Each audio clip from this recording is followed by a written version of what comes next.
Well, there's no doubt that college is breaking the bank for many families, and students are graduating with mountains of debt. Now there is an effort in Massachusetts to control costs at public colleges and universities by increasing state funding through the proposed Cherish Act. I sat down with State Senator Jo Comerford to learn more.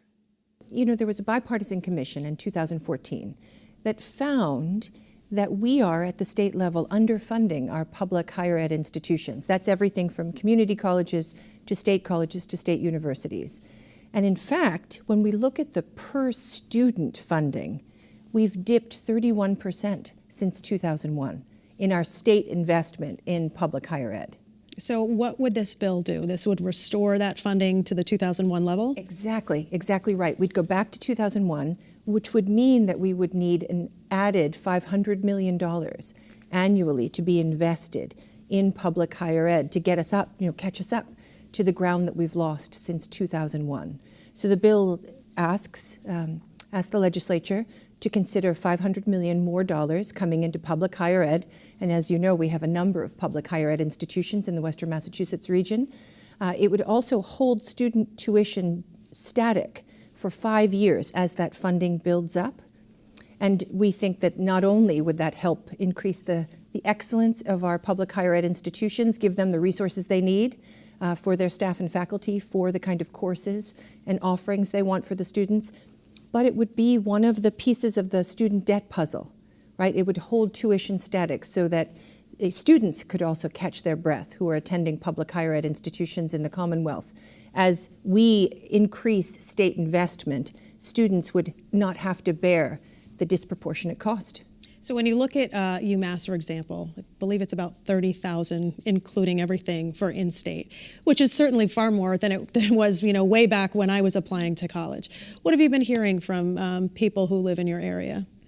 Well, everybody's tuned in to the escalating, almost ballooning cost of higher ed.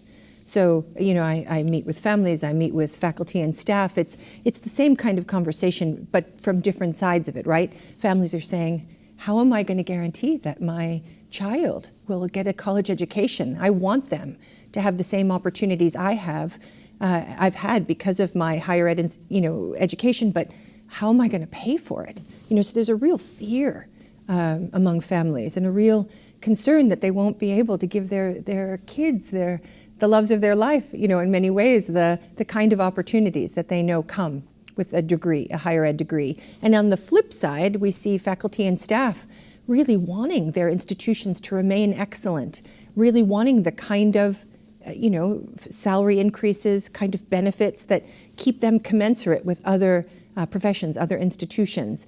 Administrative staff wanting their institutions to remain excellent and continue rising so that it's a virtuous cycle upward, right? We have students who can afford it. We have faculty and staff remunerated for what they're worth, and we have institutions that continue to thrive and grow. It's really a win-win. So Governor Baker has a different proposal. Does his proposal, in your opinion, fall short? I know it's $100 million is one of the components of the proposal that would set up a trust fund, which could be used to reduce costs as well. Why not go with that? 500 to 100 million sounds like quite a difference. It's quite a difference, right? It wouldn't get us back to that time, that 2001 benchmark, which again was a bipartisan understanding that we needed. Because we've either been cutting public higher ed or we've been holding it static. And you know that when we hold funding level, costs don't remain level. So costs continue to increase, in which then every year the gap between what's actually needed and what we deliver at the state level grows. When you look at student debt, and just I know that coming out of public universities, it's an average of about $30,000 that kids would owe. Obviously, private is even higher than that. Do you really think that the more state funding would really start to attack that, considering just how massive that problem is? It's a piece of the puzzle. I don't pretend and no one pretends that the Cherish Act is the whole thing, right? Because students who are going to private colleges and universities aren't going to have the same kind of level tuition for this period of time. But we have to start somewhere, and this starts somewhere. There's, of course, another bill that I support, a student bill of rights, Student Loan Bill of Rights. Senator Eric Lesser has been a champion of that. So I think we have to attack student debt from every angle. It's, tens of billions of dollars just for the Commonwealth alone in student debt. So it is a crisis, right? It's both the affordability and then it's the debt students carry as they leave. And some people have suggested that the availability of financial federal aid, from the federal government has really caused part of this crisis, because really the universities are going to get paid either way. So a student who's taking out loans to go to whatever school maybe needs to think harder about whether or not you're going to be able to pay those back. Sure. I'm glad you brought in the federal government. One of the things I did for many years was run a federal budget research organization. And what is true is that the federal government actually devotes a very small percentage of its overall budget to education, at pre-K through higher ed. And that is a concern. That shifts the burden to the states. But no, what I'm saying is the availability of federal student loans, because it's so attractive, it's like 67% of those loans will go federally.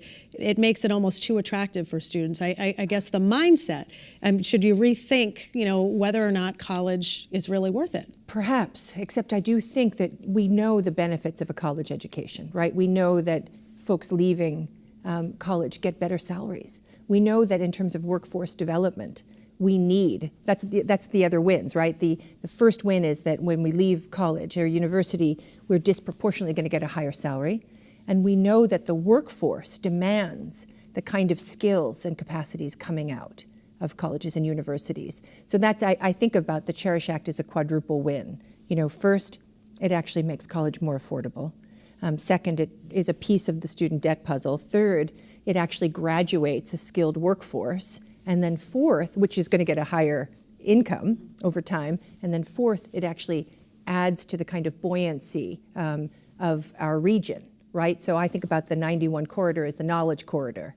And so we want businesses to move here. And in order to get businesses to come here, we need to give them a 21st century skilled and high capacity workforce, and that's going to come out of our public colleges and institutions. And when you look at University of Maine, for example, I know they've been advertising for some time now on their billboards to students from Massachusetts, like, come here, our tuition is going to be better than what you're paying. How do you, I guess, look at UMass or any of the state schools and look at really like holding the line as far as costs go? I think that that's one of the things that we have to look at the Commonwealth level, right, at the state level. If our students can't find a home here in our colleges and universities, if we can't figure out a way to make them affordable, we may lose them to states, nearby states, that have a public system, that have more reasonable tuition. And, actually, just you mentioned UMass, and, UMass Amherst continues to climb, in very marked ways. Can't get in anymore. It's really hard. It's because I think they're doing everything they can to make their institution a go-to spot. Yes, they have. Because they want to attract students both from the Commonwealth and then from neighboring states to help with affordability. So in order for us as the Commonwealth to ensure that UMass has the resources it needs to be able to educate our Commonwealth students, we have to invest.